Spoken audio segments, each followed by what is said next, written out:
Hello guys, welcome back to my YouTube channel associate learning. BEd entrance exam 2022 के लिए questions की series लगातार चल रही है, जिसमें पेपर 1 में जनरल अवेयरनेस यानी कि सामान्य ज्ञान और हिंदी के क्वेश्चंस कराए जा रहे हैं।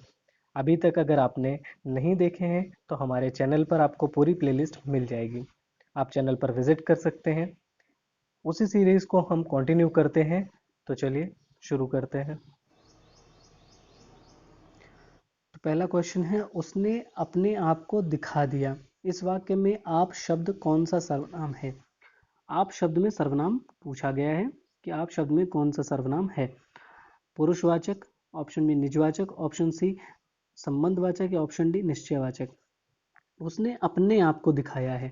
जब उसने अपने आप को दिखाया है तो स्वयं के लिए शब्द का इस्तेमाल हुआ। जब स्वयं के लिए किसी शब्द का इस्तेमाल होता है तो वहां पर कौन सा शब्द कौन सा सर्वनाम हो जाता है?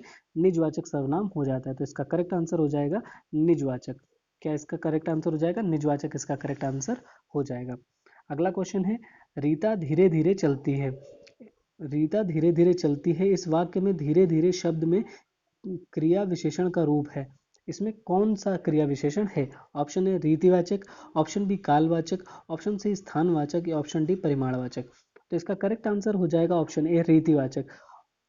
रीता धीरे धीरे चलती है, ये उसके तरीके का पता चलता है। जब हमें क्रिया विशेषण में किसी भी चीज के कार्य के करने के ढंग का पता चलता है तो उसे हम क्या कहते हैं? रीतिवाचक कहते हैं।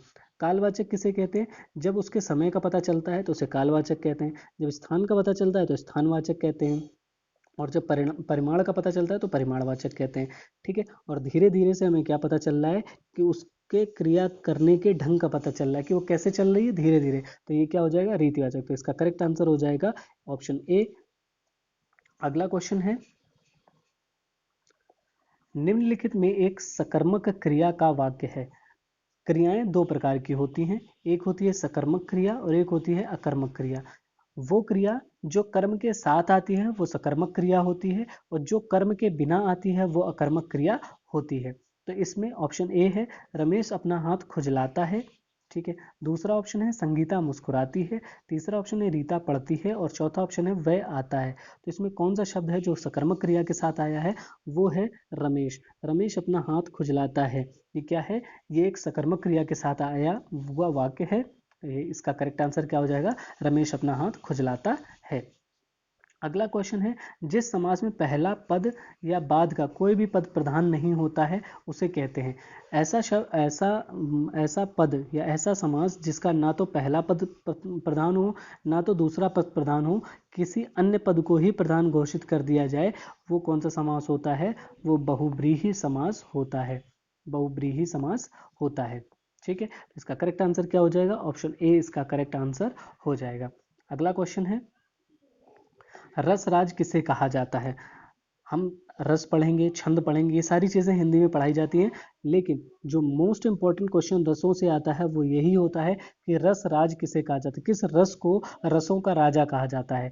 तो जो सबसे प्रसिद्ध रस है वो है श्रृंगार रस। श्रृंगार रस को रसों का राजा कहा जाता है। टोटल रस कितने होते हैं? 9 रस। 9 रसों में से जो सबसे प्रसिद्ध रस है वो कौन सा है? रस श्रृंगार रस होता है, और इसी को रसराज भी कहा जाता है या रसों का राजा भी कहा जाता है। अगला क्वेश्चन है, मैं काम से जा रहा हूं, वाक्य में कौन सा कारक है? से का कारक बताना है। तो काम से जाना, कर्ता ने कर्म को करण से, तो इसका करेक्ट आंसर क्या हो जाएगा? करण कारक। ऑप्शन ए इसका करेक्ट आंसर हो जाएगा। अगला क्वेश्चन है, कौन सा सरस्वती का पर्याय नहीं है? Option A Bharati, option B Sharda, option C Ila या ऑप्शन डी पिनाक। तो इसका करेक्ट आंसर हो जाएगा पिनाक। पिनाक जो होता है ये धनुष का पर्याय होता है। किसका होता है? धनुष का। धनुष का पर्याय होता है। पिनाक नाम की मिसाइल भी भारत के पास है। अगला क्वेश्चन है, निम्नलिखित में से इक प्रत्यय के साथ शब्द का निर्माण हुआ है। इक प्रत्यय, प्रत्यय क्या होते हैं? प्रत्यय कई बार बताया मैंने, प्रत्यय जो होते हैं जो बाद में लगते हैं, किसी शब्द के साथ जो बाद में जुड़कर उस शब्द का अर्थ बदल देते हैं, वो प्रत्यय कहलाते हैं। तो अगर हम इसको देखें तो लोक प्लस इक इज इक्वल टू लौकिक। तो ये हो गया शब्द, मूल शब्द, और ये हो गया हमारा प्रत्यय। तो करेक्ट आंसर इसका क्या हो जाएगा? लौकिक। लौकिक इसका करेक्ट आंसर हो जाएगा। अगला क्वेश्चन है, निम्नलिखित में से किस उपसर्ग से स्वागत का निर्माण हुआ है? ठीक है। स्वागत का जो निर्माण हुआ है वो किस प्रत्यय से किस उपसर्ग से हुआ है? ऑप्शन ए सम, ऑप्शन बी सु, ऑप्शन सी स्वा या ऑप्शन डी सा। तो किससे बना हुआ है ये हमें बताना है। तो इसका करेक्ट आंसर हो जाएगा सु। ठीक है, सु प्लस आगत, सु प्लस आगत से मिलकर बना है और ये बन करके क्या हो जाता है, स्वागत में कन्वर्ट हो जाता है। ठीक है, तो इसका करेक्ट आंसर क्या हो जाएगा, ऑप्शन बी सु। सु से मिलकर के स्वागत बना है। अगला क्वेश्चन है, पानी गए ना उबरे मोती मानुष चून किसकी रचना का वाक्य है? Option A Rahiman, option B Kabir, option C Surdas या ऑप्शन डी मतीराम।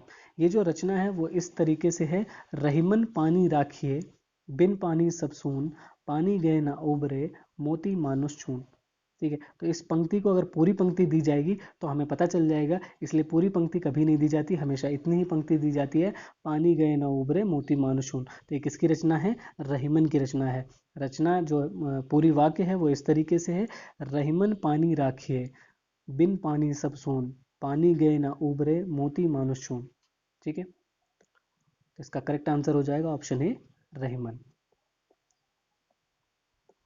अगला क्वेश्चन है, उम्मीद करता हूँ आपको वीडियो पसंद आई होगी, अच्छी लगी हो तो वीडियो को लाइक करें, कमेंट करें, शेयर करें और चैनल को सब्सक्राइब करना ना भूलें। Thank you.